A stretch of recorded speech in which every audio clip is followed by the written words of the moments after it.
Hey everybody, welcome to week 14, we think, of Chicks with Picks. We are here to talk about last week's games, especially Thanksgiving, the upcoming games. I don't know, maybe throw out some crazy predictions for the playoffs. That the Panthers will be there. That's mine. No, they won't. 100% not happening. So as always, we have Mike, who just, I don't know, hates fun, I guess. We have Scarlett. We have Veronica, who's our artist. And then the Die, who sometimes is helpful, sometimes not. So let's just see what happens tonight, right? Yep. So let's actually, well, go ahead. Keep talking, Connie, with someone. Well, I do. No, it's on a 20. She left it on a 20. Yeah, I'm it's like looking a good at luck the thing. number next to it. Yeah, but then there's a reflection on the 20.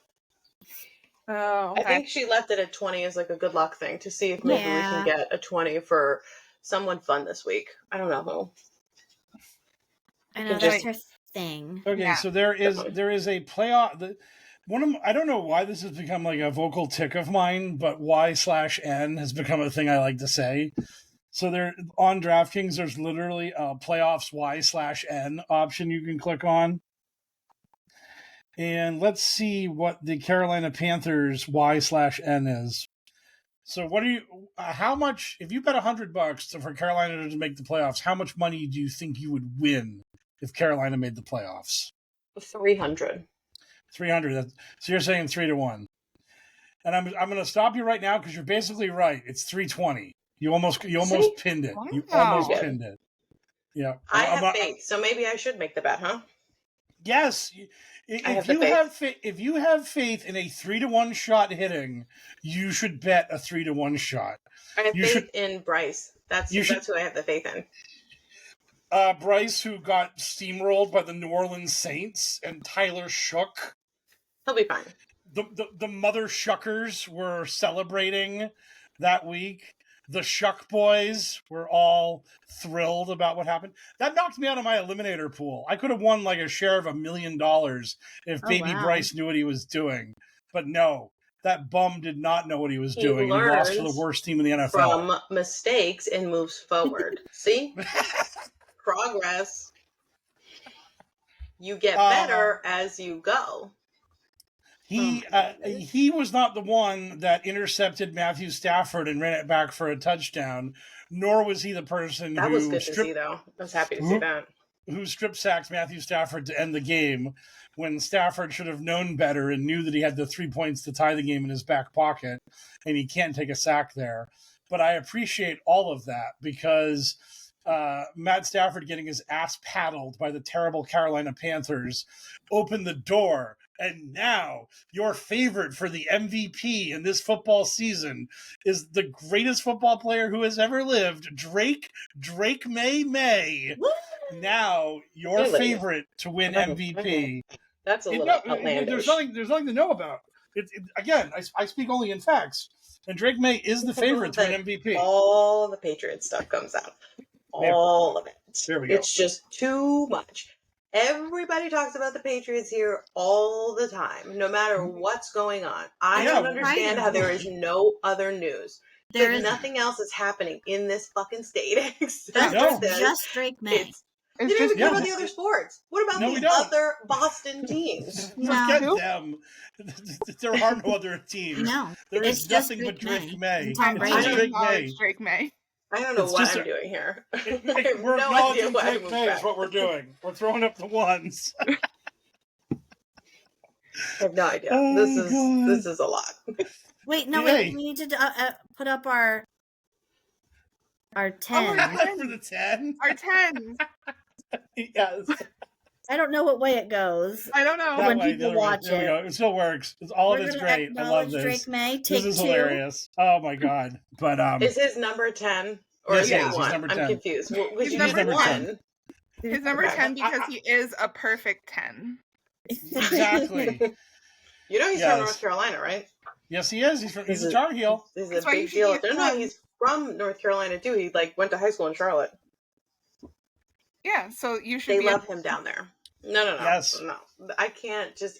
The Patriots are just too much. They're just. It's a lot. You know what they are? They're like the Chiefs. Too much. You take that back. It's too Treason. Much. Treason. You not again. like people, so why don't you just like and follow Drake Maye. Oh yeah, because I like Dak and Russell, who everybody hates. Russell's not even in the NFL anymore. What are you He's talking about? technically still on the roster. Okay, he's holding a clipboard for a team that got eliminated from the playoffs a month ago. So yeah, technically still getting paid. It counts. yeah, great. Technically Congratulations, Elizabeth. He is as much of paid too. Yes, he is. Significantly more. No, actually, no. He's on his rookie deal, but I mean, Drake is going to break the bank in a couple of years, 100%. But well, I guess we'll just have to see where he is in a couple of years. Is he still going to be there, or is he going to be somewhere else? The 3-time defending Super Bowl champion of your New England Patriots is where he'll be in a few years. You know, they better hold on to him tightly. Oh, they're never letting him go. You know, I do know. This is one of those things that's an object. No team has ever let a quarterback they wanted to keep leave. And so if he gets more money somewhere else, he can't get more money somewhere else. That actually cannot happen. People make the money. Yeah, they find the money. Name one quarterback that's ever happened to in the history of the NFL. I'll name one who gave up money to get players, and that's your man, Tom Brady. He gave up money to keep people as Patriot players. So that means someone else can give up money to be like, we want Drake. I'm going to give up some of my money. You go get him. That is not a thing that will ever happen because the Patriots are going to pay him, and also the Patriots have the right to franchise him. They can trap him on the team. They can only do that twice. What'd you say? They can only do the franchise tag Yeah, twice. they'll keep him for 7 years, and while that's going on, they will eventually break him, and he'll sign a record deal. Or they're going to pay Drake and leave. Now I'm curious. We should fast forward to see what happens because I feel like you're going to be really pissed if he leaves. Kayla, you can give me any amount of money you want right now, and I will give you 10-1 odds that Drake Maye does not leave the New England Patriots when his next contract will be with the New England Patriots. That will be our wager. You can give me any amount of money you want, and I will pay you 10-1 if he signs with a different team for his next contract. I like that bet. I think that's way too forward-looking. You never know what's going to happen. What if he sucks next year? And then Mike Vrabel's like, I don't know. If that happens, then so be it. Then, hey, get out the money then. Well, I'm backing my boy and I'm backing my franchise. I'm a sucker. I'm a sucker for you right now.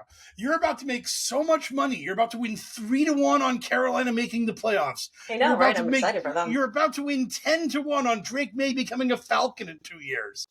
You've got all these things lined up for you. That's not a good spot for him. You're about to get showered in riches, and then you're like, yeah, I'm not sure about it.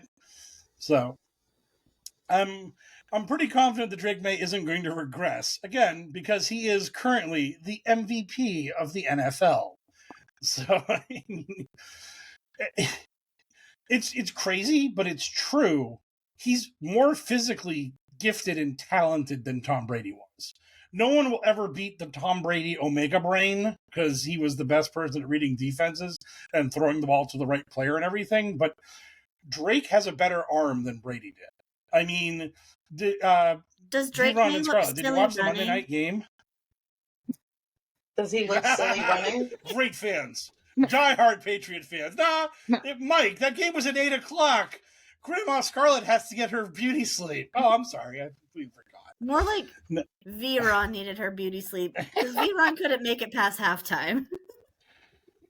But you saw the first half. What I was going to say is that fade he threw to Booty in the end zone when they were like on the 5-yard line, that pass is like a dog shit pass 90% of the time because the quarterback just throws it. It goes out the side of the end zone.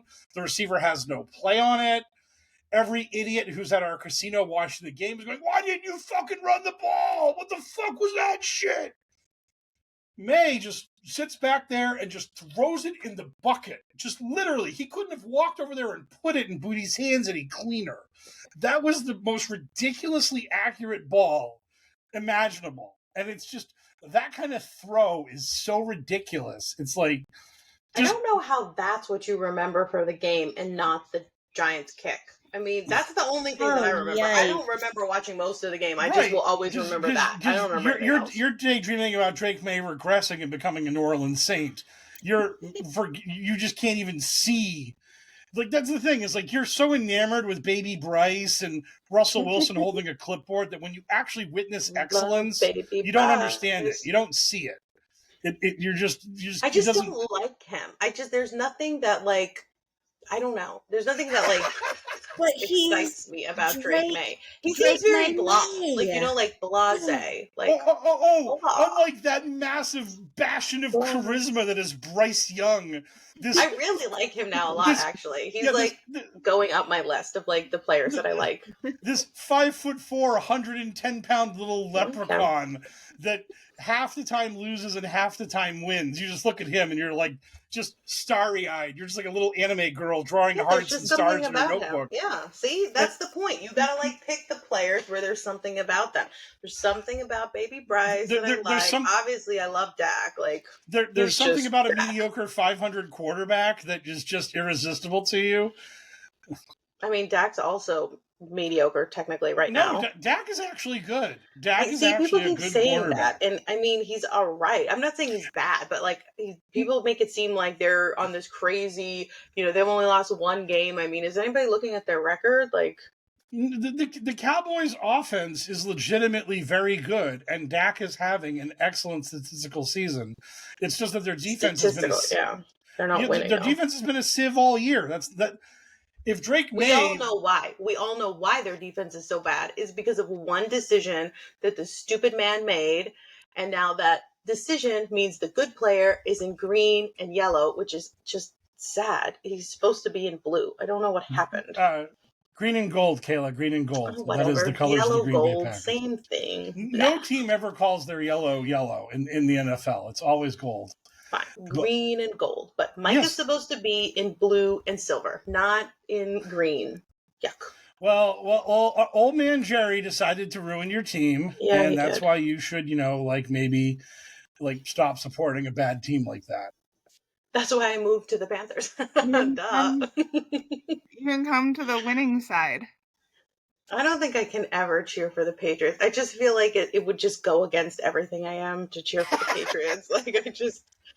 It's like cheering for the Chiefs. I just don't see it ever happening. We have no matter who's on the team. Booty. Like, how can you go wrong with a guy named Booty? Right? He's rocking everywhere, guys. Yes. Yeah.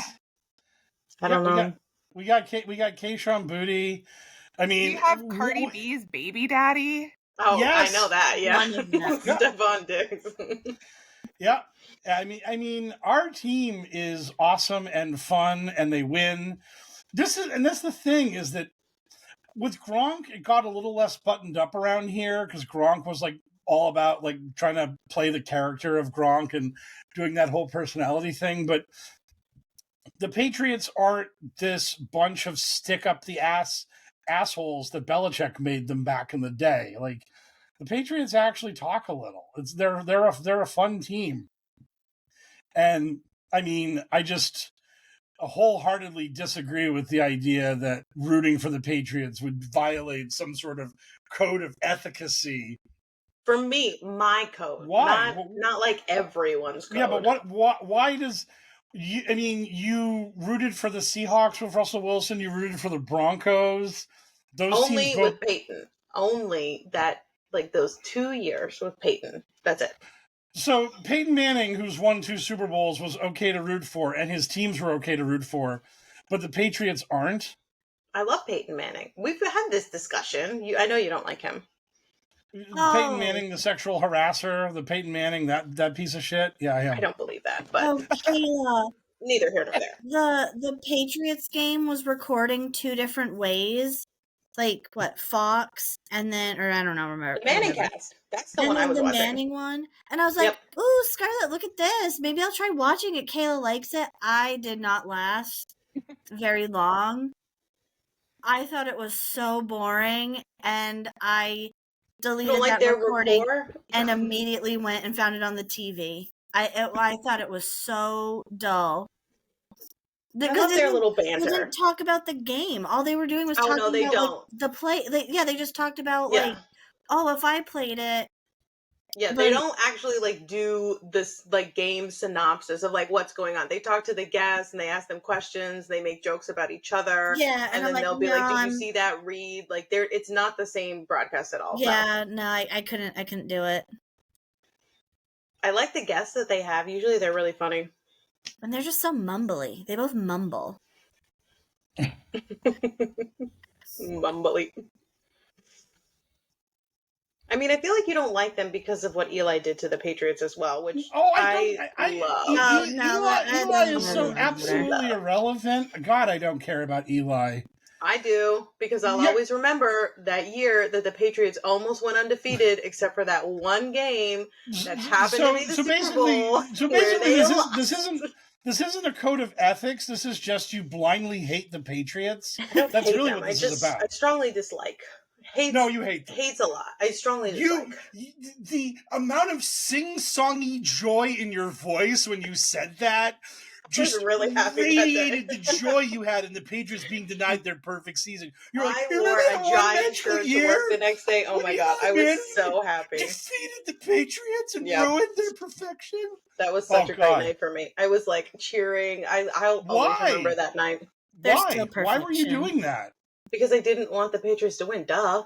But I'm saying, why did that mean to you, this alleged Dallas Cowboys fan, for whom the Giants should be a divisional rival you don't like, you were sitting there going, oh, thank God, our divisional rival beat some other team to win the Super Bowl. I cheered for the Eagles when the Eagles beat the Patriots too, you know.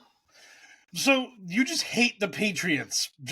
That's just it. Strongly dislike. No, you hate them. Strongly dislike. Like the Chiefs. Strongly dislike. I do hate players, but strongly dislike teams. No, you hate these teams. Strongly it's okay. Dislike. It's okay. You can. I mean, again, you just don't care who's playing these teams. You just want the other team to beat them. Which is we've had discussions about this for the Chiefs. I don't care who's playing. Well, actually, shit. If the Patriots and the Chiefs played, that would be the situation. Then I would hope for some sort of snow event or a tie. I don't know. We literally just had the Steelers play whoever it was they played. The Bears. And the real USC. You were rooting for the sinkhole. I was rooting for a snow event, remember? Like, it was going to snow so much in Chicago, they were going to have to delay the game. You wanted Bane to blow the stadium up. No, that's dramatic. Yes. She wanted them to go to Oz. Yeah, something. Yeah, she wanted a hurricane to touch down and kill everybody. Yeah, but it wouldn't kill them, it would send them to Oz. That was her humanitarian excuse for why she was wishing a mass casualty event. I think you and Christina made it more dramatic. I was hoping for some snow. But unfortunately, the sinkhole didn't happen. But I'm just glad that we've clarified that the Patriots are anathema, that like literally nothing could make you root for them. No, I don't think so. Right, that's fine. Hatred ages a person. It's an ugly thing. So I wish you the best. Dislike. So see, I don't have to worry about it. It's a hatred. I'm not going around yelling at people in Patriots jerseys. Like, it's a strongly dislike. I'm pretty sure you did. I'm sure there were some people that were crying after the Patriots lost their perfect season. He's wearing a Patriots jersey. Yeah, I don't know who Zero is. Christian Gonzalez, cell block 0, baby. I don't know what that means. Did he go to prison? Like, I know that the one guy went to prison that was on your team, Hernandez. I remember that. That was a situation you guys had there. That was one of the meanest things I've ever heard in my life. You were like, I remember that one guy that went to prison and hanged himself. Yeah, that was pretty bad for you Patriots, wasn't it? Okay, you said that guy is in the cell block. So prison, cell block, made me think of the other guy who went to prison. It's a statement about the fact that he's a lockdown corner, that the receivers can't escape. How do I know that? You never heard of Revis Island? You've never heard of any of these things talking about how people... Okay, great. Is that a real place? No, but when Darrelle Revis was the best cornerback in the NFL, people talked about how if you were one-on-one with Revis, you were on Revis Island, and your quarterback was never going to throw you the ball because Revis was going to cover you like a glove, and you were done. So I did not know that. You could just take the day off. Was he a Patriot? He was. He won. Okay. He was a Jet. He was a Jet most of his career. Then he signed with the Buccaneers for 1 year. It didn't work out with them. They cut him, and then he came to the Patriots and won a Super Bowl. And then he was like, "Thanks, New England." And then he got a bag from the Jets and went back to being a Jet, and then sucked. But he did what he needed to do. He got his ring. He played with the winners for a year, so it all worked out. Okay, well, that's an interesting analogy. I have not heard that before, but now if someone says it, I will know what they're talking about, and No, I you will not won't. think You're very forgetful. that guy went to prison. That's a bad saying to say, because most normal people would hear that and think, did he go to jail? That's like a normal reaction to No, it cell isn't. block. It is a total normal reaction to that. There is lots of fan art on the internet about Cell Block Zero. What I'm saying is an actual fan thing about Christian Gonzalez. So I just think the cell block tango. Pop. yeah, that's fine. Sit. He had a Dance? Switch. Anyhow, I'm going to quit yelling at Kayla. We got games to cover. Wait, you didn't talk about the parlay. What parlay? Oh, the parlay died. The one where it didn't work out. The one where the one guy didn't get his feet down. Oh yeah, I completely forgot about the heart. Thanks, ripping the wound open. No, so if you were listening to us last week, we did a quick parlay in the games. We had a bunch of touchdown scoring people, and Amon-Ra St. Brown got injured immediately, but FanDuel DraftKings will revoke your injured player's leg of the parlay, and then we had. The bear in question, I picked Madumbai. I overruled the die, who picked Deontay Swift. And reality said, it doesn't matter who you picked, they both score. And in the Bengals Ravens game, Asava, the guy whose name we couldn't even say, scored. So all we needed in the Cowboys-Chiefs games was Ferguson to score. And he caught the ball in the end zone. They called it a touchdown. He jumped into the Salvation Army kettlebell. Yeah, that was sad. They did all the fun and frivolity, and then they reviewed it, and they said he didn't get the foot down, and he didn't because the Chiefs crashed into him, and they managed to do this weird thing where they basically kept his leg in the air and off the turf. And yeah, that sucked. So what would have been $1,000 payout was denied me by 1 foot. 1 foot not getting in bounds thanks to the Chiefs. Why did you pick him? Why did you pick the tight end? I did pick the tight end. No, but why did you pick the tight end and not CD or George Pickens or somebody? Because the tight end is... the die picked him, not me. Okay. And also, Ferguson catches a lot of touchdowns. So it wasn't like it was this outlandish play. I thought the die's decision was completely reasonable. And yeah. And again, if two Chiefs hadn't done a weird thing that held his leg off the ground, it would have worked.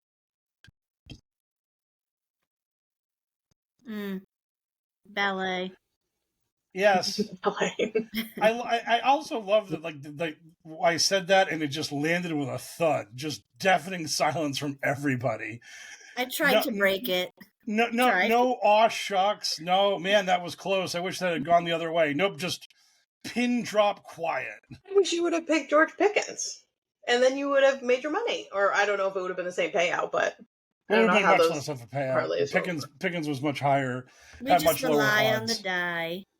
Yeah, but the die, we went with the die. Oh my god, why didn't you do something with Brandon? Hello? That would have been a fucking sure thing. No, it wouldn't have. What did he even do in that game? No, it wouldn't have. He kicks. Hello? Yeah, but did he hit a field goal of any merit? Any field goal he hits is of merit. What does that even mean? All of them are of merit. What I'm saying is what is the bet I could have made on Brandon Aubrey? Will Brandon Aubrey make a field goal today? Over 60. That seems reasonable. Over 60. But he didn't hit a 60-yarder, so I would have lost. I don't remember. I know they won. I don't remember if he kicked a field goal or not, but yeah, they did. I know that George Pickens got a touchdown. Won. I love that. That's the logic here. Is just they won. Yeah, they won. They won against the Chiefs. That was a big fucking win. Oh wait, speaking of, hi Brandon, hi Ryan. Okay. Who are they? Our Those are our cousins. cousins that we found out listen to the podcast. Yeah. And do they like the Chiefs? Is that why One you're of them saying hi does. to them? Yeah, Okay. one likes the Chiefs, one likes the Seahawks. And then our Figured other there was a cousin likes connection. the Cowboys. I like that cousin the best. Who's the And- Cowboys cousin? Jonathan. Brandon Aubrey funny. just hit from Brendan Aubrey just hit from 57. It's 3-3 Yes, Cowboys and I Rams right now. told you. See, he's awesome. But yeah, thanks for listening along with Mark. Yes. Okay. Anyhow, forget all this. Bengals at the Bills in what is now a crazy, interesting game because Joe Burrow's back, baby, and He's back. and he's slinging dimes. They beat the shit out of the Ravens on Thanksgiving, and now if the Bengals win out, they might win their division at 9-8 and make the playoffs. Wow. Not counting on it, but that's a thing that is possible. So Vegas doesn't think that's going to happen because they got the Bills as a 5.5-point favorite. The total on this game is a scant 53.5. That's And that'd be an accurate statement. That is a lot. But I think this game's going to go over because the Bengals have absolute dog shit on defense, so the Bills are going to score a ton, and I think the Browns are going to be able to keep up with them. The Bills have a dog shit run defense. The Bengals have a good run game, and now that they got Burrow, they got Chase. Higgins hopefully will be back for this game. So I think this is going to be a pretty high-scoring game. And I'm going to take the 5.5 with the Bengals. I think the Bills will win, but I think they win by like 3. That's what I was thinking. Yep. So we're on the same page here. But are you going? I'm going to go under, but I did think that it would be within 3. I think it's going to be closer. Yep. So pulling up my notebook. So we're both going Bengals. I'm going over. You're going under. And what does the randomizer say? Randomizer is going with the Bills. Boo! Fuck you, randomizer. Okay, the die. What does the die say? Damn right. 17. 7. 7. It looks like 17. That's Bills. Oh, it's like your glare thing. It's your glare thing. Yeah, right? Because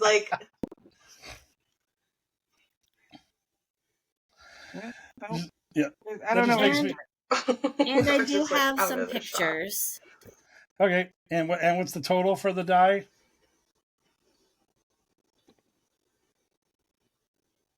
4. Under. Wow. Die just going hard oppo. Very under. Yes. The die is like, you were expecting an exciting game. Go piss up a rope, buddy. You ain't getting nothing out of me. Okay. Do you have a cute bangle? I mean, it's a trash can. No. Is it a trash can? Is it a coffee? No. Yeah. It's a coffee cup. That might be the most artistically interesting Bengals art in the history of art. Right? Yeah. Oh my god. I mean, their logo is so weird and so boring that, oh my god. Like, turning it into a coffee cup. And it feels like what you're telling us is the lid is the Bills logo, but we're just only seeing, like, the stripe. They're both. I know, but I'm saying, like, if you actually rotated and showed us the lid of the cup, it would actually have, like, the Bills full logo on it instead of just, I like, see what you're saying. the stripey stripe. Yes. I mean, it makes sense now, not at the end. Oh my god, I'm so aggravated right now. It's a coffee theme, or maybe like a Starbucks theme, or something like that, or a Dunkin' theme, whatever. I don't know. I'm about to watch this. Well, now I'm not going to get as upset as I thought I was going to get. But that's a forward pass. They're gonna give that ball back to the Lions. Those scoundrels. Did the Cowboys get an interception? That's what No. The Cowboys. like it looked like the referees were saying the Cowboys recovered a fumble, but the replay showed no, Goff's arm was going forward, so we didn't have to. Are we don't have to worry about it. Maybe it was. Maybe it No, wasn't. it's We'll it's never third know. and 8. It's third You know and 8. that guy, Quentin, whatever, the one who came from the Jets. He's fucking awesome. I was really excited that they picked him up. Quentin Williams, something like that. Quentin Robinson. Yep, I know who you're talking about. But anyways, yeah. So the moving along. Well, the FanDuel has like a silly prop bet where it's like the first touchdown of the game. If you pick the person who scores the first or last touchdown of the game, you get like a slice of money from a $1 million jackpot. And I decided to take the ultra high variance play of the Dallas defense or special teams to get the first touchdown of the game. So when I saw the refs signaling that the Cowboys had the ball, I was like, no, I needed a pick six, not a turnover. And then it all turned out to be a lie, so it didn't matter. And right now, the Cowboys punt returner cheated, and he's trying to claim he didn't cheat. So this is very funny. Cheated. No, is this Turpin? I love him. He's super fast. Turpin. No, he brought his arm up and he waved it, and then he pretended like he didn't call for a fair catch. So maybe he was swatting at a fly, right? Well, like there was like a bee, like a bumblebee or something. I don't know. That makes sense. I love that you are the manager of a pro wrestling heel who will excuse any crime your side commits. We don't know why he waved his hand. There could have been something he's a dirty happening, cheater. And he was like, "Get out!" Like, shoot. No, yeah. Well, what if somebody threw something? Right? I mean, you don't know. Camera doesn't pick up everything. We could see. I'm pretty confident the camera caught what happened there. So we don't have, and also the Cowboys held on the play, so his illegal fair catch call doesn't matter. Anyhow, my beloved Seattle Seahawks, the team I've been rooting for all this time and have supported with all my heart, are in Atlanta playing the Atlanta Falcons. The Seahawks are a meager 7-point favorite. The total on this game is 44.5. And last week, this was really easy. It was Seattle in the under, and they shut out Minnesota and won 26-0. So this week, again, Seattle in the under. Seattle's going to crush the Falcons.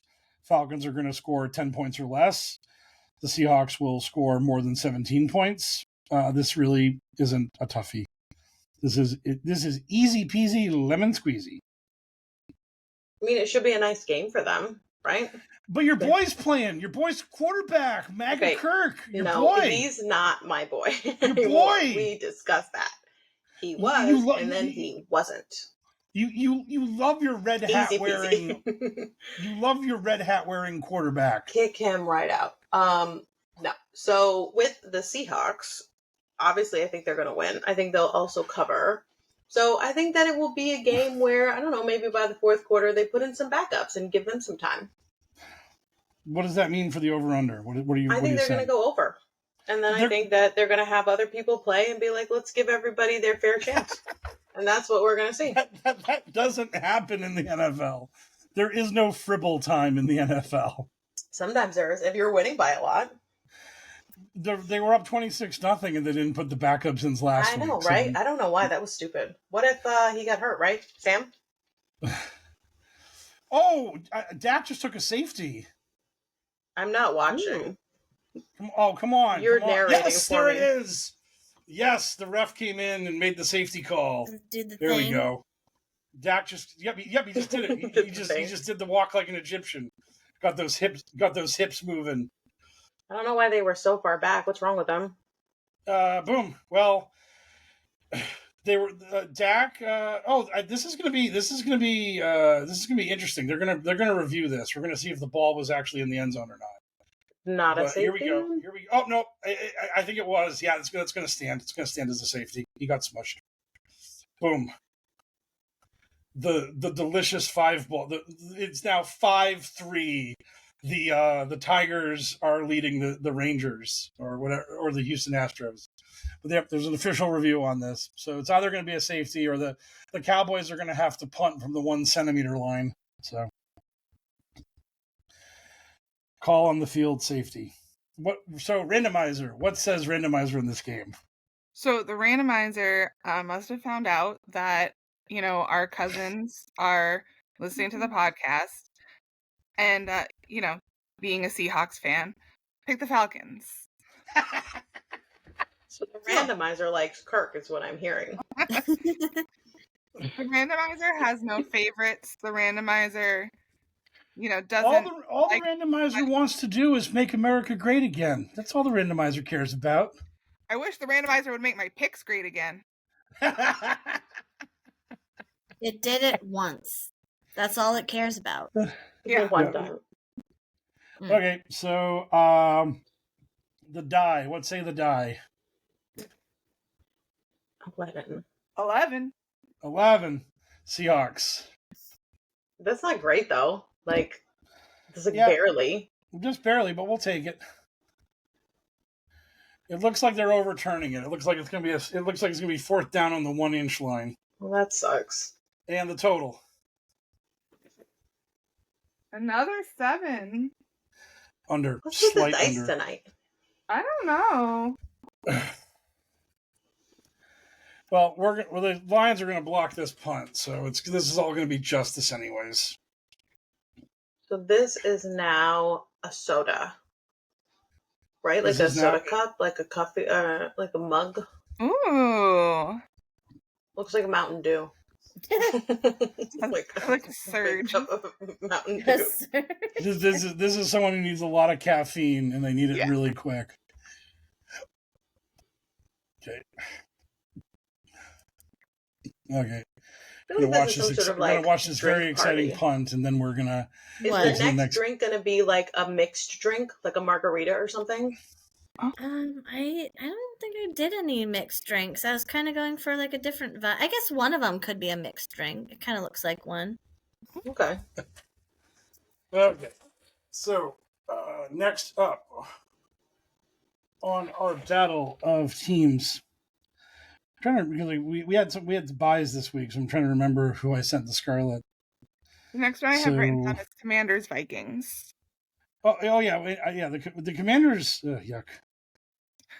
They almost won. Commanders are a 2.5 point dog at Minnesota. Total 42.5. Yuck. Good Lord, yuck. All I can say about this game.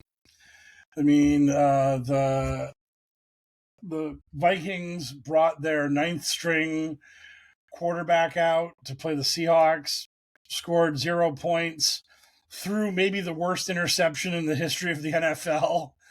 That was an incredible play. Being sacked, just lobbing the ball randomly in the air, directly into the belly welly of a Seahawk, who then takes it to the house. The belly welly. Oh my God. That was butt fumble level of terrible. I mean, it was just a play that if this was a different time in America where shit like that went more viral, if that was a game that was being played at its own time, like if it was like Monday night or Sunday night, that play would be iconic for how terrible it was. But because it was like a 1 o'clock or a 4 o'clock game, like 20 people saw it because no one's watching Vikings games because they suck. So it's like, that was like last year the Vikings were like all over those touchdown celebrations. Like they had them. Yes, oh my God, they were doing the Disney dances. Oh my God. They don't have anything to celebrate anymore, Scarlett. No. That's why they can't dance. We gotta watch some other people. Who else is doing dances? I feel like there's some other people doing dances. You should just watch those some here and there, but I don't know if they've been like specific everyone this year is just doing the Zombieland double tap. That's like the universal celebration this year is just this. Like literally that's all any player does ever. And the only other celebration controversy was the pumps. Yeah, like the Key and Peele. The Key and Peele pump. Yeah, the Key and Peele pump. I don't know what that is. And what is the it? best part? So if you don't know what we're talking about, if you're not hip like us unbelievably hip people are, I'm not hip. there was this skit on Key and Peele where this guy who had a ridiculously stupid name, it was he was notorious for celebrating, and the thing was he would celebrate and then he would thrust his hips, and in the Key and Peele universe, the rule was if you thrust your hips 3 times, you got the unsportsmanlike conduct penalty.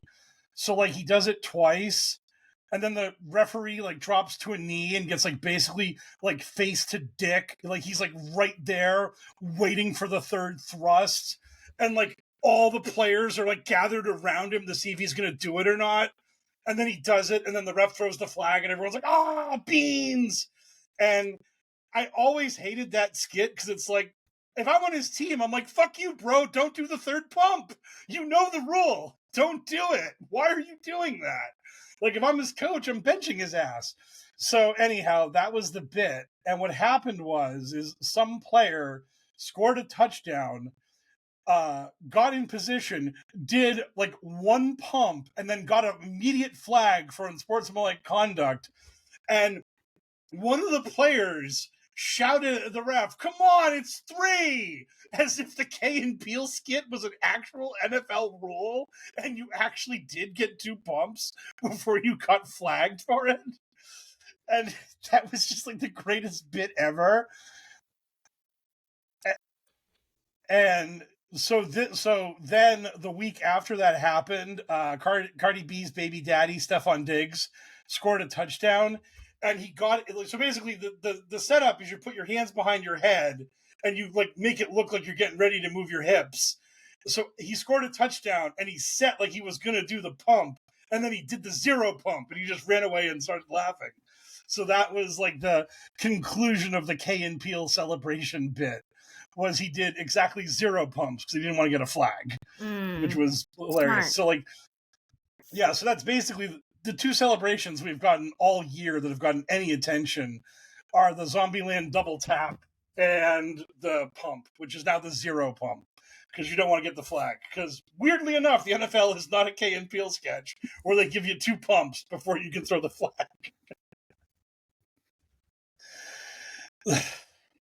I'm looking it up to see what you're talking about. Literally, everything I just said is literally the bit. Yeah, it's one of the Panthers guys, though. I thought. Yeah, but I mean, it wasn't Diggs who got the flag. It was somebody else. But if you find the right clip, you'll hear someone yelling at the ref's mic about how they get 2 or they get 3's a flag or something, trying to argue with the ref that he is not allowed to throw. He could do 2 pumps. Yeah, I thought you got 2 pumps. This is bullshit.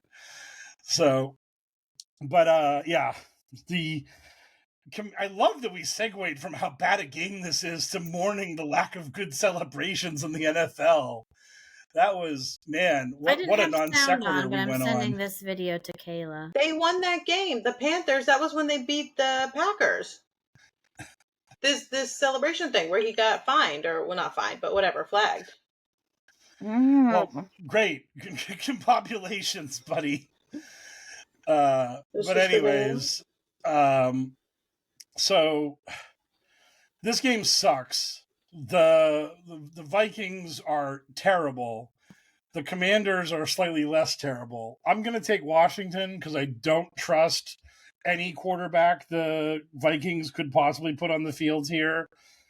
And I'm also going to go under because I don't trust either offense to do a goddamn thing because, again, both teams really suck. So I love that video, Veronica. It's really funny. I'll have to watch it with sound after. Oh, I had the sound a little bit low so I could hear him, but he was like, I hope I don't get fined. I thought it was 2 bumps. I mean, did they fine him for that? That'd be kind of I'm sure they did. If you get a flag in the game, that's fine. But really, is that necessary to have a fine too? Well, yes, if you get an unsportsmanlike conduct penalty, you almost always get fined. Then why bring the touchdown celebration thing back if it's just going to lead to that again? Exactly. Well, because he thrusted his hips. He did twice, right? Yeah, but he did it. He only did it once. Mascots do it all the time. Yeah, but the mascots are the mascots aren't even remotely human. So they're these So it's not sexual with them. If you're getting all horned up because Gritty's thrusting his hips, you need to talk to a therapist. You need some help. Okay, so quick segue for the mascots. There was a game recently that the Panthers were playing, and it was pouring, and the mascot, the really cute Panther man, I think his name is Sir Purr, he was in a yellow rain jacket with a yellow hat, like fucking Paddington Bear, and I was like, this is the cutest thing I've ever seen. That's so sweet. Speaking of other cool and good things, touchdown Lions. The Lions are now up 10-3 over the Cowboys. So little justice in this world. So why you hate the Cowboys so much? I thought you said hate ages people. Remember? No, I'm rooting for I'm rooting for my beloved Detroit Lions. They were my team last year. Remember? What? So anyhow, Commanders and Vikings. What's your thoughts, Kayla? I mean, I don't really think either team is doing that well, but I'll go for the Commanders because I felt sorry for Marcus. That was sad for him in the last game. I thought they were going to win. And they almost did. If he had just thrown it a little bit higher. He just had to throw it. He just had to just moonball it. It would have worked out. Mm-hmm. I have written Commanders, and then I put a parentheses and put pity pick next to it. Yeah, that's fair. You're just doing this because you feel bad for them. I do feel bad for them. And our total over under? Under. I don't think that either one of them is going to do that well. Nope, I agree. And now here is where the randomizer picks the Vikings. Hey, you got it in one. Boom, nailed it. I'm so good at this game. Right? Yes, I just knew. Yeah. I'm like, the only way you could pick the Vikings is if it was random, and therefore the randomizer is going to pick the Vikings. Yep. Again, the randomizer truly has no favorites. The randomizer, just picks what it wants. The randomizer just wants to pick. The randomizer just wants Chaos? to see losers win, and yes, okay. but it's also just it wants to see losers win. It just wants to see bad teams somehow not be bad. Yeah. But unfortunately for the randomizer, that ain't going to work out because the Vikings are a special brand of shit. Come on, Di. Let's like focus up. You need to get a high number here. 18. Excellent. Good job, Di. Di knew the Commanders were the right play. Now, come on, Nat 1 for the under. Let's go. 13. 13. That's over. Come on, Di. You need to think a little about what you're doing here, because it's going to be an ugly, ugly game. It's going to be the opposite of that crazy AI goth lady I sent you in the wrestling ring. Yes. That was intense. If you could actually get the birds to be that well behaved, that would be one hell of a gimmick. It really would be. Yes. But that did give me the excuse of sending you the link to Sarah's entrance, and she American women, like, go on YouTube, watch that video, steal that entrance. Yes, they're 10 out of 10 aura farming, whatever the kids want to say. I mean, it's just what is you see that lady entrance? walking to the ring, and you're like, this bitch means business. Yeah. She is going to fuck some shit up. Yeah. Just wrestling stuff. But that's the thing. You could show that to Kayla. And even though Kayla's probably like, oh, it's idiots in spandex fake hitting each other. Why do you people like it? I think even like... No, you did. I heard you. You got drunk that night. Never said that it's idiots in spandex. I would have totally remembered that sentence. You had a couple pops in you, and you were mouthing off about how you didn't like wrestling. It's okay. I get it. It's not everybody's taste. I like The Rock. I've always liked The Rock. Scarlett knows that. Scarlett knows that I like The Rock. Yeah. Yeah, Dwayne. did you enjoy it when The Rock recanted his endorsement of Biden and said he really didn't know how he was going to do anything in 2024? Did you enjoy that part of The Rock? I missed that.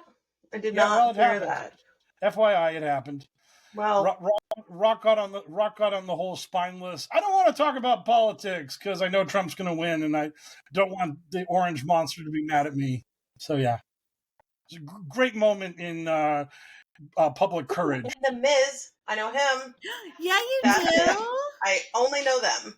No one else. Yeah, we love the Miz. Wow, what an eclectic mix. Mhm. Yeah. He was on The Real World. That's how I first met him. But Yep. way back in the fucking day. That's why he's the Miz. That was like his gimmick. That's what he came up with on the show. Right. He was Mike the Miz. That was Mike so Mizanin's awesome. alter ego, the Miz. Yep. I love him so much. Has he worn spandex wrestling? Yes. I've never actually seen him wrestle. Yes. But Well, he for the longest time wore like cargo shorts, and then he finally became like a real big boy grappler, and he wore the trunks for a long time, which I mean I don't think his thighs were really worth it. I think the Miz would have been okay in the tights. They're no Randy Orton thighs. No, Randy Orton would be doing us a disservice if he went to the tights. But I mean, it's like when Jericho went from the tights to the trunks. It was like, really, Chris? What are we doing here? Why? I know. Nobody needed to see those flabby things. Calm down. No way. Yeah, put those like it's kind of like the opposite of when like you see the leggy model and you're like, hey baby, put those things away before someone gets hurt. With Jericho, it's like, put those things away. You're hurting people. It's not good. It's not great. Yeah, I mean, like there are some guys that are like built so well that they should just be basically wearing the underwear. And then there's a lot of other guys who are not built that way, who should just be wearing tights, which are basically just like tight pants. And you need to understand how strong your leg game is before you make that decision. Like Cody is a tights guy, and that's correct. Because when he was wearing the trunks with the Triforce boots and all that, that was a mistake. That was wrong. But now Cody's found his proper accoutrements, his proper gear. So I mean, you gotta figure these things out. So well, it was really funny that like the guy they pushed for centuries was like literally wearing like a full bodysuit for most of his career, and then only in the last like few years of his career did they have him wrestle topless. Right. And it's like, and the thing that was like really crazy about that, because Roman had such an unbelievably part-time schedule, there are matches where he'll just come out insanely cut, just like literally just got off the bench press, just having done a bunch of reps to get his pecs all nice and like firm. Who is this? Roman Reigns. He's the overpushed guy that's been like the hero / villain of WWE for the last 10 years. And for like the first like 7 years of his run, he basically showed like no skin. He was like a woman wrestler fighting in Saudi Arabia. It was really... I've seen him before, like on TV. Yeah. Like on commercials or something. Yeah, and the other thing that's really funny is that his pants aren't tight. He still wears like really baggy pants. And it's just, I would think that if I was like the built buff Adonis that's supposed to quote unquote look like a pro wrestler, even if I'm wearing the tights, I'd probably like make them tight and like show off that rump. Like let people see what I'm working with here. Yeah. Like Drew McIntyre, he's another guy who should just be wearing underwear. I mean, Jesus Christ, Drew. I mean, like that dude is carved out of granite. So he got swole because he did not start out. No, Drew was a lot smaller in his first run, and then Swerve Strickland in AEW just came back from an injury, and he looks so huge right now. Oh wow! Someone stated someone stated Swerve looks like he ate Swerve. Like he's just so much bigger than he was before his injury. Because like this is how crazy wrestlers are. When Swerve was in NXT, so like ages before he even went to AEW, he tore his meniscus. He'd been wrestling on a torn meniscus all this time. And he just got it? Yes. He just got a torn meniscus fixed like 4 months ago. He'd been wrestling on a torn meniscus for like 6 years. Why? Just because he wanted to gut it out. He didn't want to lose his spot. And finally he got to a place where he's high enough up on the card in AEW. He was like, I can take 4 to 5 months off and actually get my knee fixed. Oh my God. Yeah.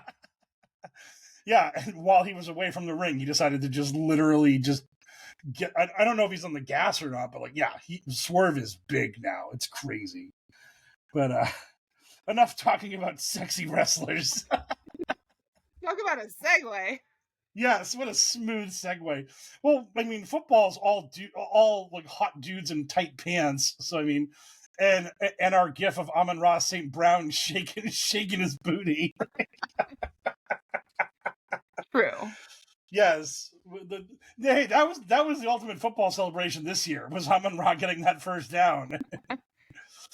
Well, he was holding the headstand last year, right? Yes. Yeah. Oh yeah. Yep. He's got all the gimmicks for the celebrations. But this brings us to Kayla's beloved Los Angeles Chargers. Hold on. Oh, you have a drink picture. Drink? She has a mixed drink somewhere. I didn't realize we rolled twice anyway, so. Oh, cute.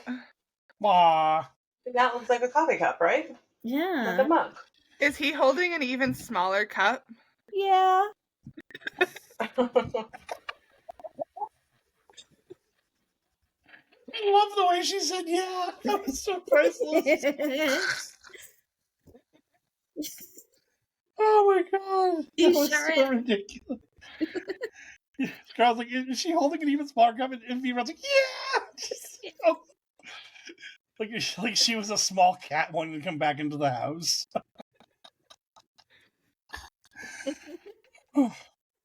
Oh man! So the Cowboys just converted a third down, and they showed like a slow-mo replay of the snap, and the ball almost fell out of Dak's hands. Like literally, he was incredibly lucky to have caught that snap. That was dicey as fuck. So, anyhow, Kayla's beloved Chargers, who she's never talked about this whole time, 3-point dogs at home against the Philadelphia Eagles. Total on this game is 40.5. They are telling you this game is dog shit. And this is also the monster animation game, I believe, on Nickelodeon this week. Yeah. Mm-hmm. Yep. I saw that. You're gonna get to see all kinds of silliness and frivolity going on here. Okay. High hopes. Come on, Disney. Come on, Disney. They have a lot of like shoes to fill here with the Nickelodeon game. You liked that? I didn't we like that. Loved the Nickelodeon. Loved it. Mm-hmm. That Super Bowl, best thing ever. So all of these things say that Justin may not even play on Monday. What? Something about his hand. No, he broke a bone in like his non-throwing hand, but there's been no talk about him not actually playing. Well, their website says why Justin Herbert is hopeful to play Monday night versus the Eagles with hand injury. Right. So what's his actual injury designation? I don't know. I don't see that. They said he was practicing today, but either way, I mean, obviously, I'm going to pick them to win. ESPN's website says Justin Herbert preparing to play versus Eagles on Monday night. I hope they play in the Navy ones. I really like that. That's my favorite one. They've been playing in the Navy all year. No, not all year, just a few games. But I feel like they should played just in them last week. Switch to it permanently. A permanent switch. They should not permanently switch to the Navy. Everyone wears that. The powder blue makes them stand out. It's not as fun. The Navy pops with those lightning balls. It pops on the side. I love it. It pops. It pops. That's the jersey that I have. But obviously I want them to win because it helps everybody when the Eagles lose. So, and I like them. So, I vote unless for the win. Eagles are playing the Patriots in the Super Bowl, and then you're all EAGLES Eagles, and you're flapping your arms and you're rooting. You're like, "Come on, Eagles! I love you so much." Or the Chiefs. And there wasn't all of that. It wasn't all this arm flapping, spelling out Eagles, but okay, I was cheering. It felt that way the way you talked about Eli Manning and how I was cheering for him. That's totally exactly. right. I was like hardcore yelling at the TV, I love that the younger brother of the sexual harasser is also just a great dude that you're a big fan of. So he's a great dude because he beat Tom Brady twice in the Super Bowl. That's why he's a great dude. He was his kryptonite, and I fucking love it. I was here for it. I was here for all of the people the next day who were running their fucking mouths, and then they lost. It was a great day for me. I'll always remember those 2 days. We had a party in college, the first one.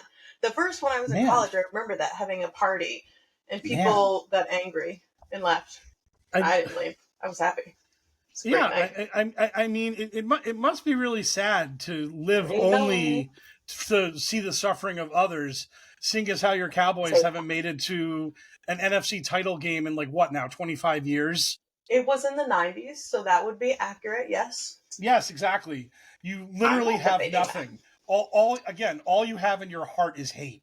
You have nothing to actually, you have no actual joy to sustain yourself. Oh, it was a joyful night. It was a very joyful night. Yeah, this team I don't like lost. And how did your team do?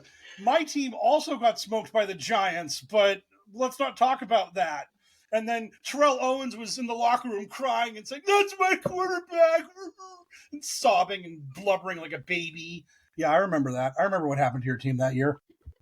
I don't care about what happened to the Cowboys. You're missing the point, Mike. I'm missing the point. Patriots lost.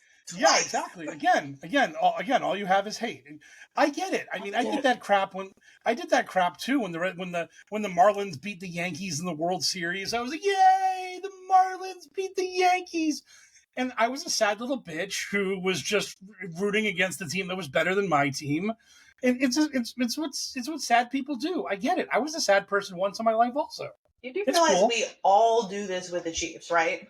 All of us in the boxes. So we're all sad people. The Chiefs are dead now. The Chiefs hearts. died. It's over. We don't have to worry about the Chiefs anymore. Just saying. We're all in the same boat with the Chiefs.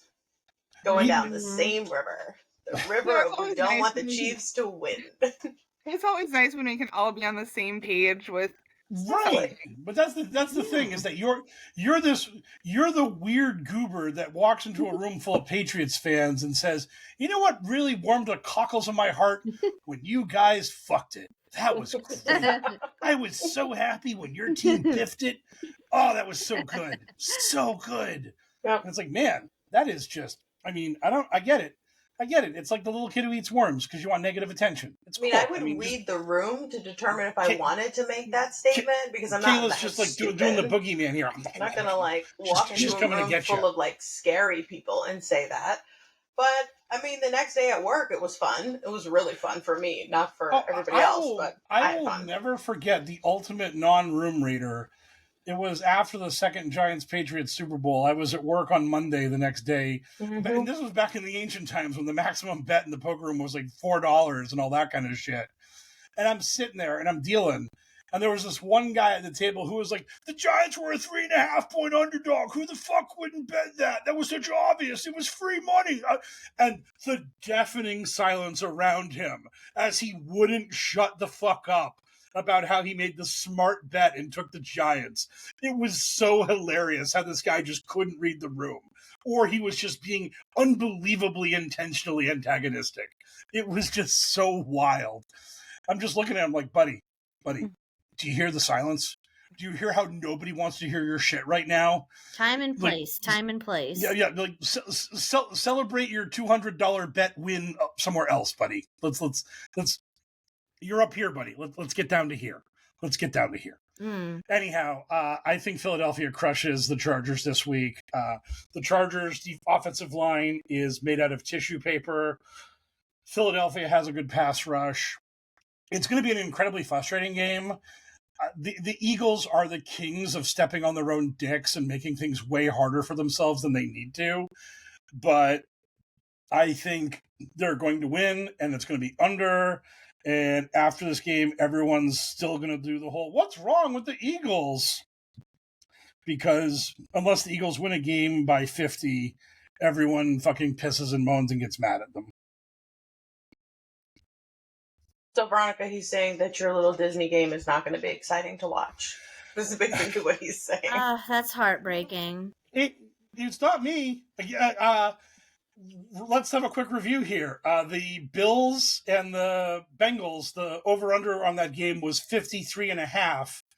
The over-under on this game is 40.5. Vegas is telling us to pull it down a little. Not going to be a lot of fireworks here. If you think there's even going to be a little bit of fireworks here, bet the over, because you only need 21-20 is an over in this game. You win the over if the Eagles win this game 21-20. That's how little scoring you need to punch your ticket. And FYI, Vegas doesn't give away money for free. So it should. And also FYI, the Cowboys once again failed to score a touchdown. It is now 10-6 Lions. So that means that Brandon scored. That's what I just heard. I heard that Brandon scored. I love that Dallas the could most lose. Reliable player on the team. That's who he is. That's not very good because he had the chance to tie the NFL record and was way off. We still have games left. You make it seem like he's done for ever. There's still more games. I'm just saying, if he's the most reliable guy, should have knocked that one in. Should have just tied the record. You shouldn't have let Mr. Little be the undisputed champion of the long kick. There's still time. I have faith. I believe in Brandon. And Scarlett, what does the die say? Or no, the randomizer. And you haven't made your pick yet. You're trying to sidestep this. You're trying to avoid having to talk about your... I said they're going to win. Remember I said it helps all of us if the Eagles lose? Oh, it doesn't help us any. It helps me. It helps me. Exactly. That's why you're saying all of us is disingenuous. It's America's team. All of us. It helps America. Okay? All of us. That's like the bullshit on the inside of the Patriots jersey collar where it says we're all Patriots. Yeah. Fucking calm down. So you got the Eagles, you got the Chargers in the under? I'll go over just so that way it's fun for the Disney thing. Oh yeah. I hope it's a good game. I really do. Okay, what does the randomizer say? The randomizer went Chargers. Chargers. It likes they said, hey, the Cowboys can beat the Eagles. The Chargers can too. Yeah, why not, right? Everybody can.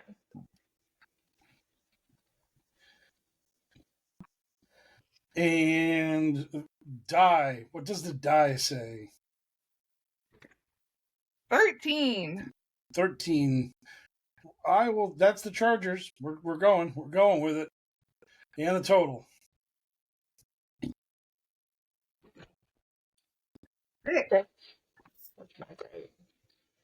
Gonna be a sad day, Veronica. Maybe watch the things. Not a lot of monsters shaking their asses and pumping in the end zone. not a lot of monsters doing the zombie land. But they want to be stinky.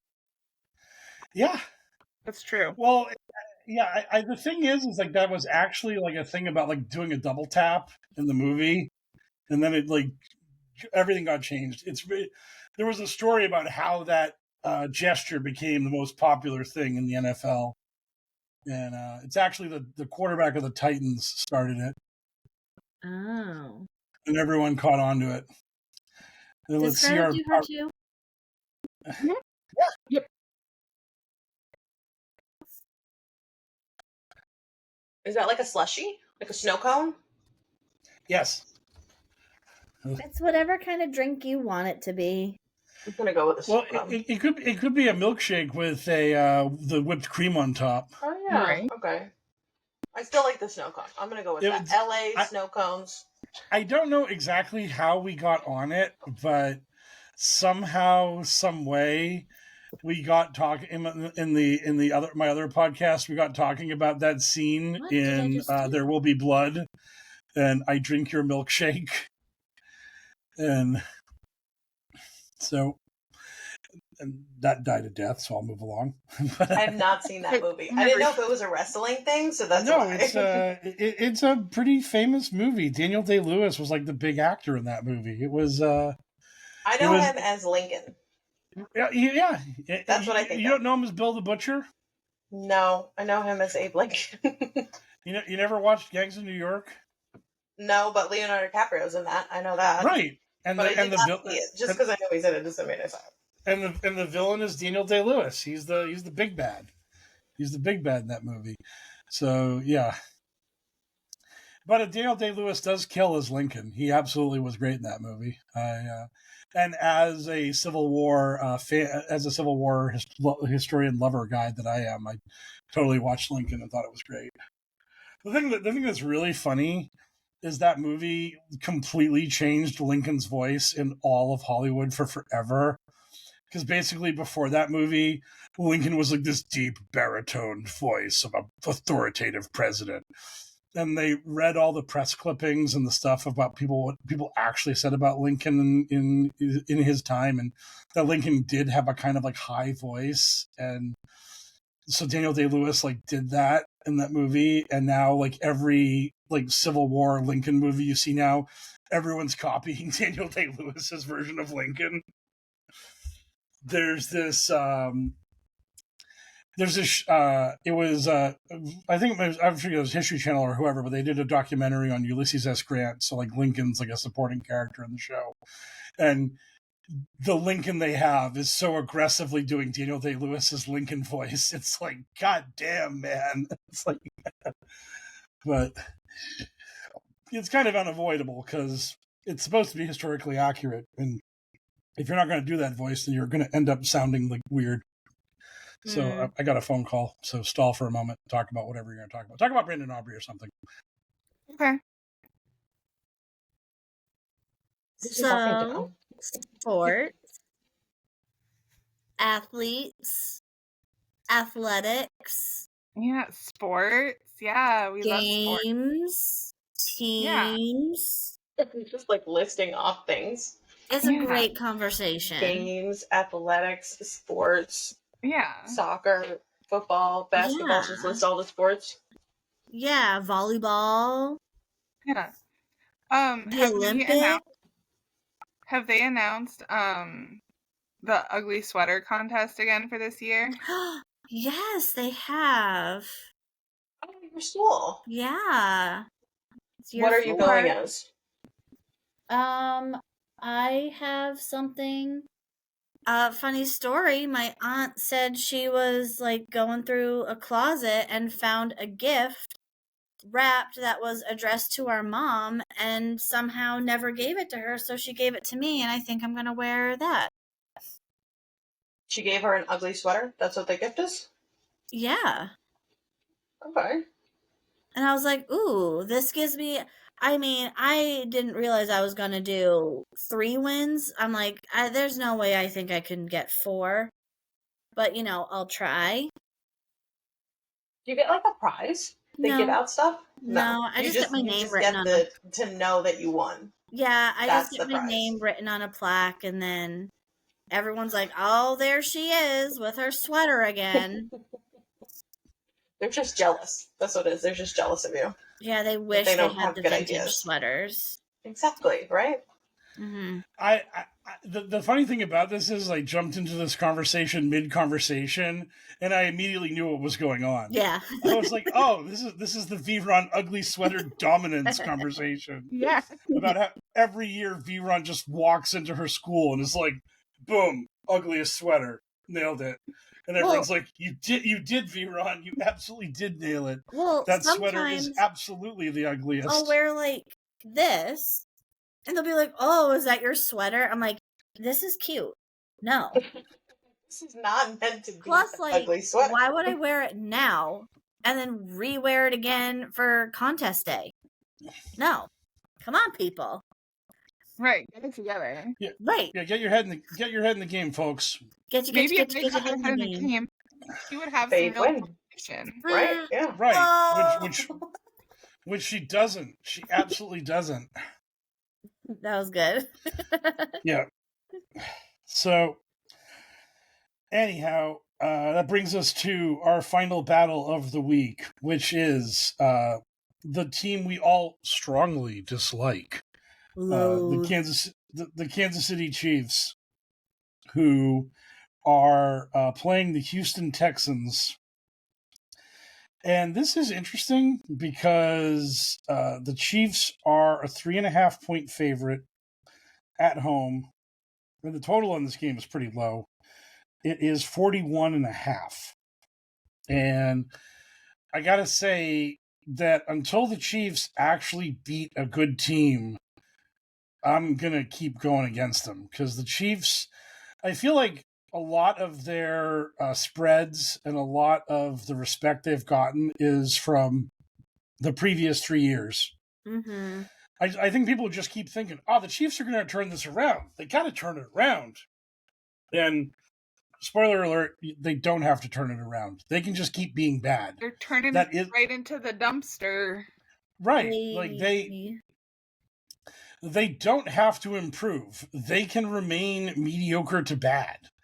That is a thing that can happen here. So I'm not exactly the thing is I don't see what the Chiefs are going to do in this game to just dominate the Texans. Could the Chiefs win this game? Yes.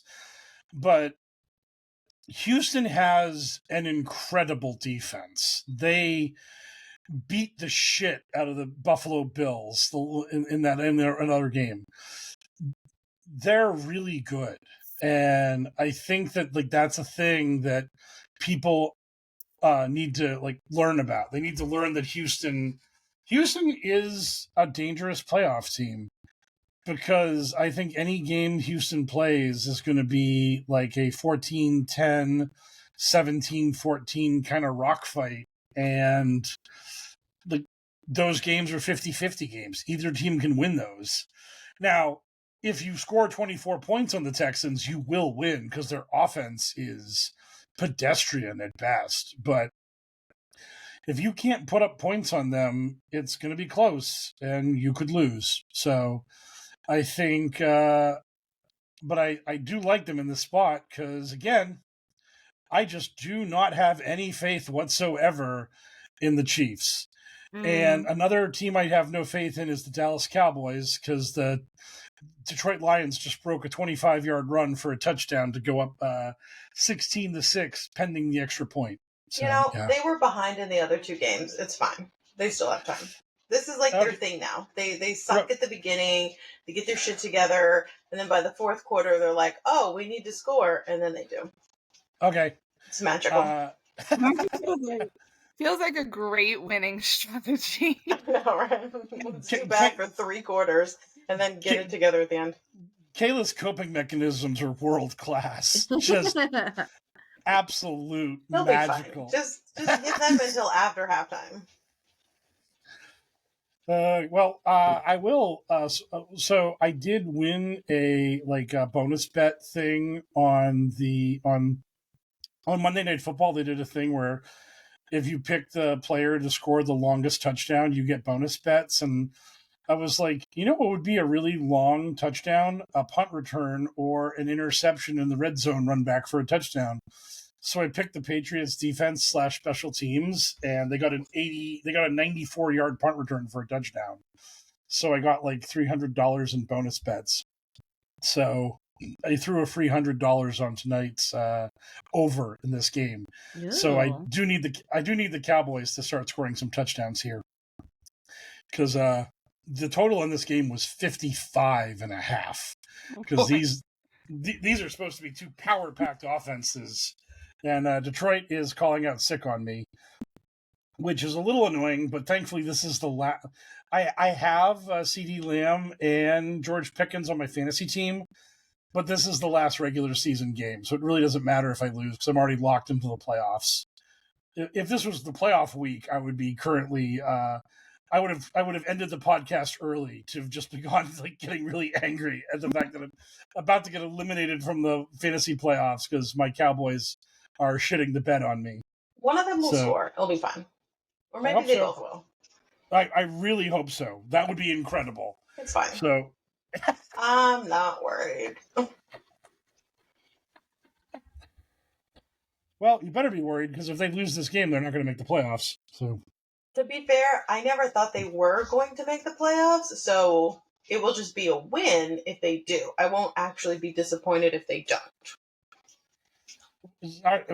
So are you going to be disappointed if Baby Bryce doesn't make the playoffs? Yes, because now I want them to do it because they're only like a half a game or some shit like that behind Tampa Bay, and they have 2 games against Tampa Bay in the next 3 games.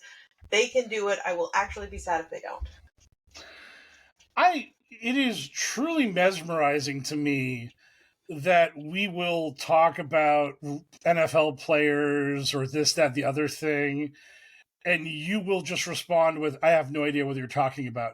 But when it comes to the Carolina Panthers' upcoming schedule, you are laser focused. So I want them to make it now. God. So now I'm paying attention to them. Right. So I got the Texans in the under here anyways. I think that I just think the Chiefs are not good. And I think that it is a really easy thing to do to bet against them. And this is going to be a shitty to 20 to 17 game, but the Texans are going to have the bigger number there. Oh, God damn it. The Cowboys broke a big kick return, but there's a flag on the play, so it's probably going to come back. Well, I also have the Texans winning because I want the Chiefs to lose. So by default, that means the Texans win. I think it will be under.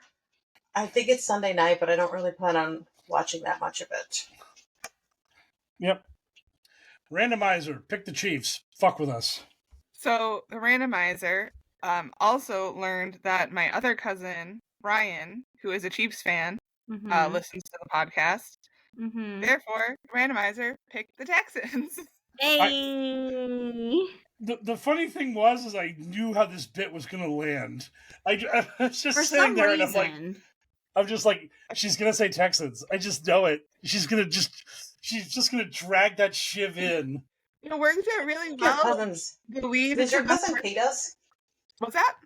Does your cousin hate us because he's a Chiefs fan and that's all we usually talk about is how much we hate the Chiefs? We brought that up. No, it's really funny though, because like we mentioned it at Thanksgiving, and that's when he said that he listened, and I was like, "Ooh, we trash talked a lot." And he's in his Chiefs jersey, and he just goes, I know.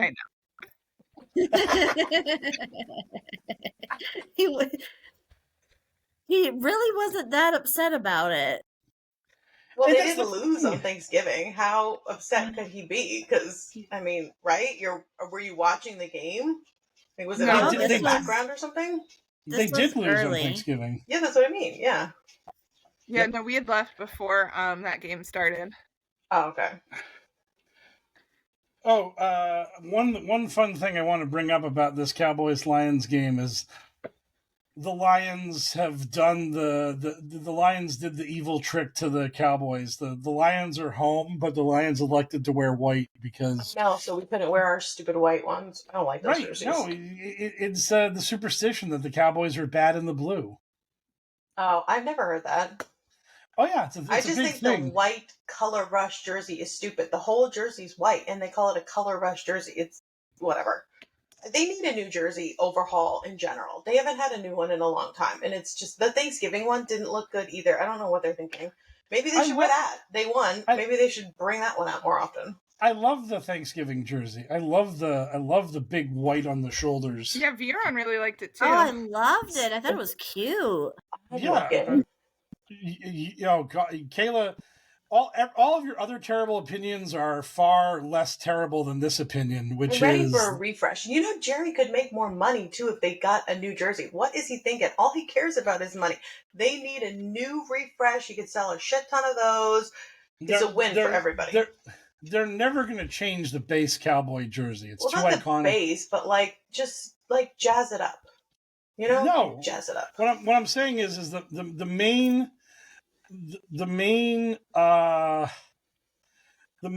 outfit of the Cowboys is never going to change. But what will happen, I'm sure, is you're going to get a rivalry jersey like the one I'm wearing for the Patriots right now.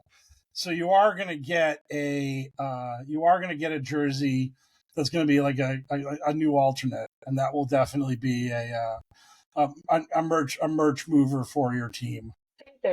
I'll see what that one looks like and then decide if I want to buy it or not.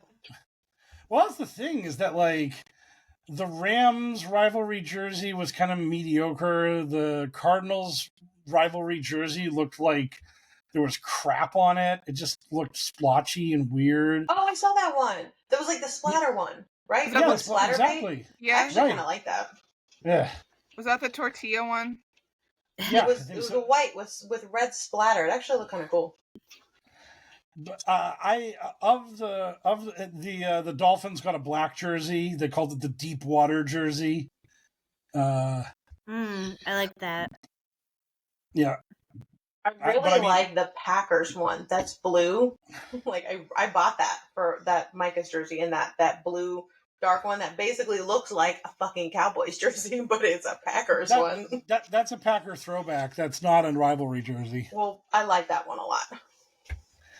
Yeah, the AFC East and the NFC West got rivalry jerseys this year. So I did like I mean, you have to actually like look at it up close to see all the stuff in it, but the Bills Arctic white jersey looks pretty cool. Oh, is that the one you wore when the Patriots beat them? Ooh. Yes, it is. Ooh.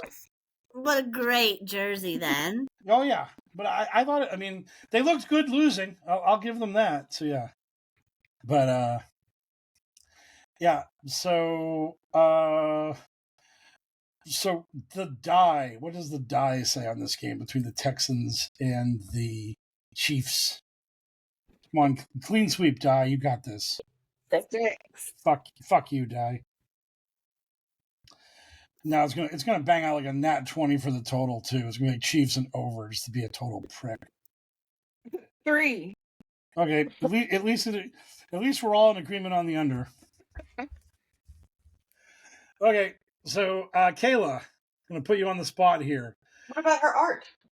Oh, we bust out but hit the art. Let's see all the beverages now. Let's bring them all together. Let's. Is this the mixed drink? It kind of looks like a mixed drink. It does. It looks like a red. What's red? Like a daiquiri, right? Or like a, I don't know, like a big red drink. Like I want to know without the celery stick. Yeah, right. We'll go with that. And then there's we have to make a beverage that is the Blue Pig. We have to make a new alcoholic drink called the Blue Pig. Ooh, my Blue Pig. Okay. I really didn't expect a Paul Bearer reference in today's podcast, but we just got one, so that was powerful. We just got up to those Percy Pringle high notes, but yeah, the Blue Pig. There'll be a Brooks special beverage that we can sell to people. Ooh. You mean when we're sponsored? Yes. Yes, absolutely. Oh boy. So, come on, brain. You can brain. You're gonna So yeah, Kayla on the spot. What's your Super Bowl matchup, Kayla? Let's see. I'm trying to think of like who are the good teams left. Yeah, that is this exercise. Yeah, but I mean, like, I can like come up with the teams that I want to see, but I don't necessarily think they're going to make it, so that's not helpful. You know what? Let's go with that. I'm hoping that the Bills make it. So the Bills will be the AFC side. Who will be the other side? The Panthers. Oh my God, that's who I'm picking. There you go. That's who I'm picking. I was going to say the Chargers and the Cowboys, but that's not realistic. So the Bills and the Panthers seems more realistic to me right now, which is kind of crazy to say. I love that your logic was Cowboys Chargers is unrealistic, but Bills Panthers, I mean, who can't see that falling into place? Exactly, I mean, really, right? Who can't seriously see that on this call? All of you have your Patriots crap on, so you obviously can't see it. But the other people who listen, no, maybe.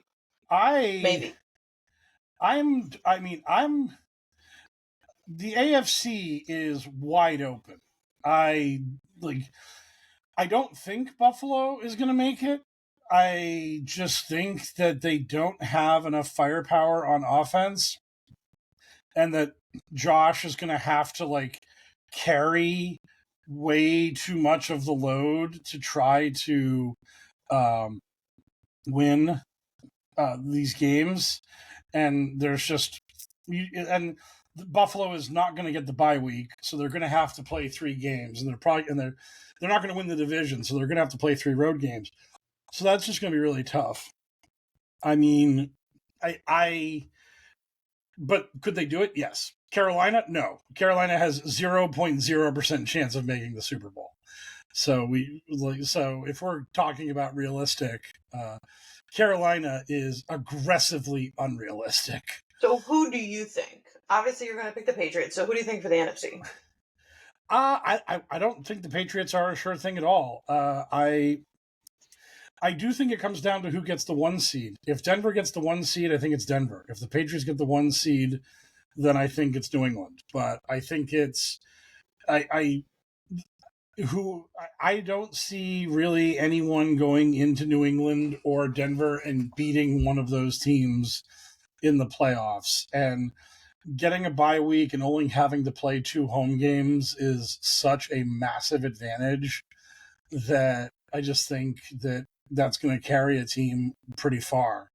So, but to be a homer and a honk, I'll take the Patriots on that side. But if it goes Denver's way, so be it. But on the other side, at this moment, I like Seattle the most. I like the Seahawks. I think their defense is vicious, and Stafford had a really bad game against a really mediocre team, and that's worrying. And I much as I said about the home field, that Seattle Rams game in the playoffs, I think, determines who's going to go to the bowl. So whoever gets the home field for that game is going to have a big advantage. But that's the problem for the Rams, is they don't actually have a home field.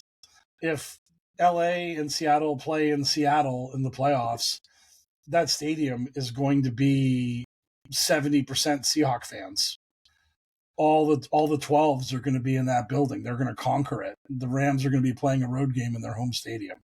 So I think Patriots Seattle is a perfectly reasonable possible Super Bowl. So that's where I'm going. Where the thing happened.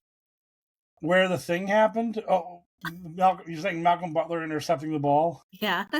I remember that. Oh, yeah. And the face.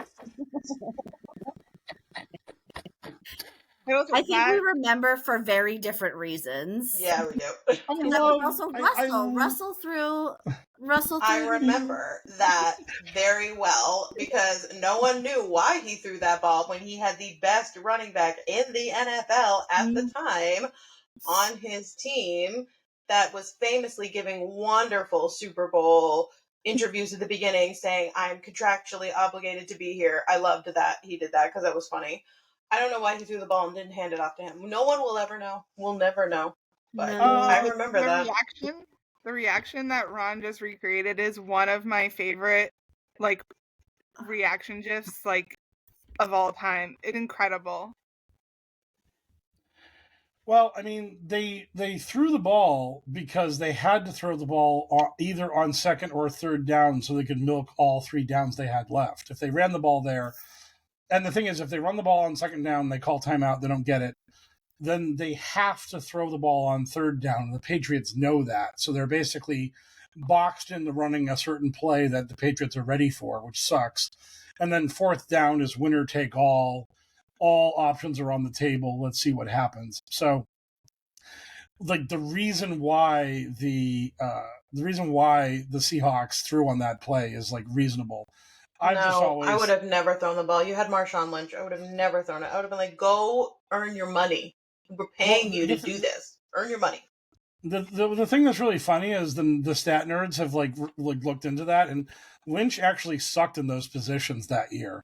Like him having to get 1 yard near the goal line, he was like 25% success rate. He actually wasn't very good at it. So, and the Patriots were lined up in goal line. Like running the ball was going to be a really bad idea.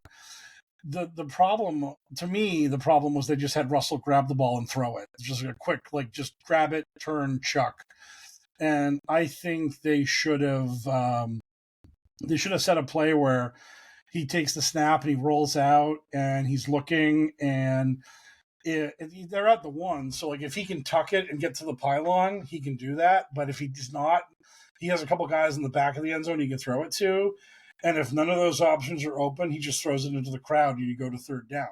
That's the main thing that made that play so heartbreaking for the Seahawks, is that you lost the game on second down. That sucks. Like, why did you commit this disastrous mistake when you had 2 more downs to fuck with? You didn't have to do this. So that was that was the mistake, was throwing the ball too quick. And also the Patriots knew the play was coming. So, yeah. But, yeah, thanks. But thanks, Veronica, for bringing up that wonderful memory. I got within 20 feet of the Patriots and immediately had to hear somebody crowing about, remember when the Patriots lost their perfect season? That's all you guys talk about is the Patriots. I feel like I'm on a podcast about the Patriots. That's what this has become. The whole state only talks about the fucking Patriots. Like nothing else exists in New Hampshire. Not in New England. Nothing else exists in New England. Whatever, New England. Well, if the Patriots weren't good this year, we wouldn't be talking about them as much. But like our drought is like over. It wasn't a drought. It was so like long. 2 years. It wasn't even a real drought. Oh my god, miserable. 5 years. I was parched. Ugh. We were in such a drought. I don't know what to tell you, people. Drake May is a cool drink of water. Mm-hmm. Drake May. Mm-hmm. I'm Yes. moving back. I'm moving back. Drake the Snake. I don't want to hear about any of this Patriot crap anymore. Well, moving to a new state. Well, yeah, fairly well. Go to some other majestic shores where you can listen to them talk about some dog shit team that you will also be mildly annoyed with. You know, they didn't actually talk about the Panthers that much because Charlotte had real news to report. They couldn't just spend half an hour just going on and on and on about a team that's not even playing that night. Not even playing. Every fucking night on the news, they talk about the Patriots. Every night. Yeah, because they have to reiterate how great they are. It's just more stuff needs to happen here. I don't know what's going on. New England. We care about sports around here. No. You care about this one sport, not all sports. The Bruins and the Celtics are currently playing. No one talks about them. No one. Yeah. No one talks about them. That's because they suck. So I mean, if you want us to talk about you, don't be bad. I'm just saying. They only care about one sport. One. Speaking of not being bad, the Cowboys just drew another pass interference penalty, so the Lions are getting close to scoring some more points right before the half, which, again, I got the over. We need these points. Let's get them. Let's get them, Lions. Your boy Aubrey got another field goal for me. I appreciate your Cowboys not knowing how the end zone works, but at least Aubrey's getting small little numbers. He's doing his job. Team. Yeah, he's doing his job. But, we will celebrate these last 10 seconds of the first half together, and then the podcast will end. It's going to be magical. This was a long timing. Oh yeah, this has been a marathon. Oh my, that was crazy. The Cowboy fell down on his bottom. Segues. And the line was wide open for a touchdown, but the Lions quarterback just threw it into the crowd.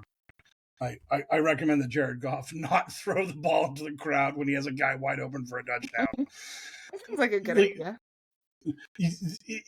I mean, you're never going to see this play replayed on television because it was just a weird, incompleted pass. But it looked like the Lions receiver hit the Cowboys defensive back with a taser and then went around him. Like, he just ran and, like, gently put his hand on the guy's chest, and the guy just, like, fell to the ground like Ric Flair. He just, like, took a back bump. He was like, blah! He's like, it was like Scott Hall selling a stunner. It was just like, what the hell? That was so weird. Like, if it wasn't for the fact that this was a legitimate, like, sporting event, I'd be like, that was the dumbest flop I've ever seen in my life. I don't know why that guy did that. It was so strange. And now the Lions kicker, who is not Brandon Aubrey, is lining up for a kick. So this will give us 29 points in the first half, which is a good number.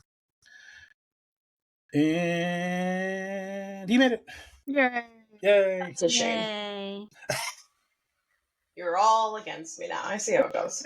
I'm rooting for the over. If the See how Cowboys it scored a goes. bunch of touchdowns in the second half, I'd be very happy. I highly recommend the Cowboys rally here. I mean, And as long again- as we can just all cheer for Messi on Saturday, that's all I really care about. Like I told you, the Cowboys, I kind of gave up on them a while ago. I need Messi to win. I need David to have a celebration. I need the whole lot. I need to buy a new jersey with a star in bright pink. That's what I'm going for. That's going to make my weekend. Mm. Who is Miami playing in the finals? Vancouver. Vancouver. What is the Vancouver name? The Whitecaps. The Whitecaps. Yep. They're not the Timbers? No. I don't know who the Timbers are. That's Portland. The Portland Timbers. At least I think that's close to their name, but yeah. Vancouver Whitecaps. Get tickets now. It's in Miami too, so I feel like they should win. Like it's just like everything's lined up for them. They just need to get their shit together, score some goals, have some fun, do the pink fucking little spray things that they have. It's gonna be a great day. And Veronica, I told Scarlett that when he wins, I'm gonna wear all pink to Buffalo Wild Wings as a celebratory outfit. Ooh. I like. Yep. I'll always support the all pink everything. So Mm. I remember. This game's at 2:30 in the afternoon. Yeah. We're gonna get. I mean, this again. It's gonna be on one television in the room because college football crushes everything. But Yeah, yeah. you said a little TV. It would be on a little Yes. TV in the back corner. Yep, pretty much. I mean, I will be looking for it, and I'm looking now. And man, Miami beat the shit out of New York City. They did. It was wonderful to watch. I was excited for them. But Vancouver also beat the shit out of San Diego. So this is these are two teams that are kicking large quantities of ass going into this battle. Is Miami favored to win this game? They are, but that doesn't mean anything. They were favored to win last year, and they didn't. They didn't even make it past the first round.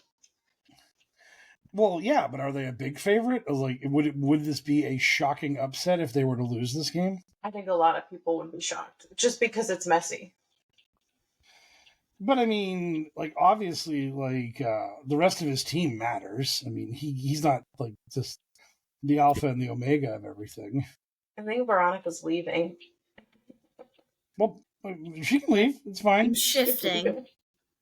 I'm I migrating. saw you pushing the chair in, and the screen froze, and I was like, she gave up.